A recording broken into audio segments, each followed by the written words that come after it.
Oh, nalipad din ako. Ay, naputol. Ayun, nabali. Ito mga kaborbot, meron tayong bisita rito na si Alanel. Yan o, gumawa siya ng ano, dibaklas sa Vietnam kite na gawa sa kawayan.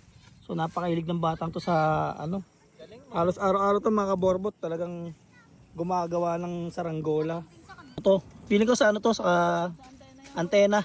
Dibaklas mga kaborbot. So siya lang ang gumawa niya mga kaborbot ha. Grabe. You know. Oh, panis. Panis. Panis inspired by Vietnam kite. Meron pang hagting yan mga kaborbot oh. Talaga naman nga eh, ang galing. Alanel. Yun kita nyo mga kaborbot yung kaibahan sa kanya. Talagang basta ano, basta passion mo yung paggawa. Talagang iba pa rin mga kaborbot. So tara mga kaborbot, napali pa rin na nito ni Alanel. Yan.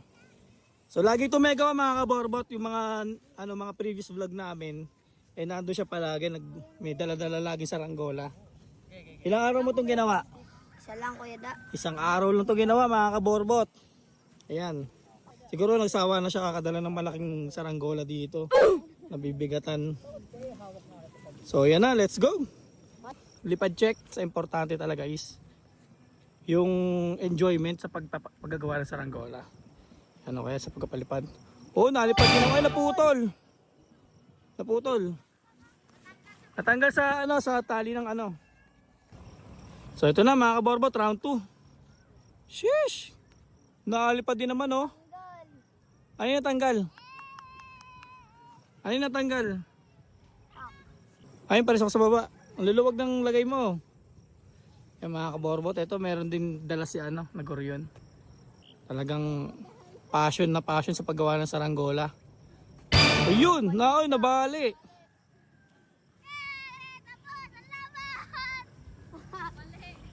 Nabali mga kaborbot. Ano nangyari? Nabali. So ang gagawin mo dito, pag gagawa ka ng ganyan, ang kayas nito ay isa lang. Ito, isa lang. Kapag may paganyan niya, yan, alam mo yung sobrang liit, dito bababali yan kasi nga masyado na tong manipis, tapos ito makapal. Dapat yung size nito papunta rito ay isa lang. Isa lang. Pag may ganyan yung paliit na ganyan, ito yung mga ganyan no, yung palubog dyan na mababali yan. Kaya kailangan size nito pag ganun.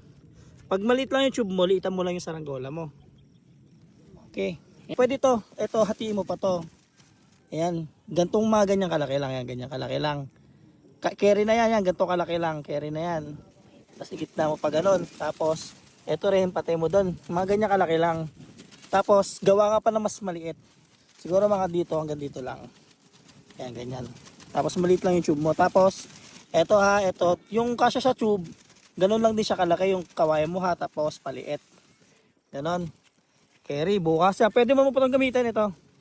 Ito, gamitin mo na lang to. Ito, to. Kayasin mo na lang to. Ito, kayasin mo na lang to. Kung ano tayo mga kaborbot, hindi pa tayo marunong gumawa ng guryon tsaka saranggola, ganyan na ganyan din yung nangyayari sa akin. Minsan nga nung nagpalipad ako sa saranggola, tumusok pa sa mata ko eh. Talaga sinira ko yung saranggola mga kaborbot. Nung nagpalipad ako, tumusok sa ganto ko, nakasalamin na ako na tumusok sa ganto ko.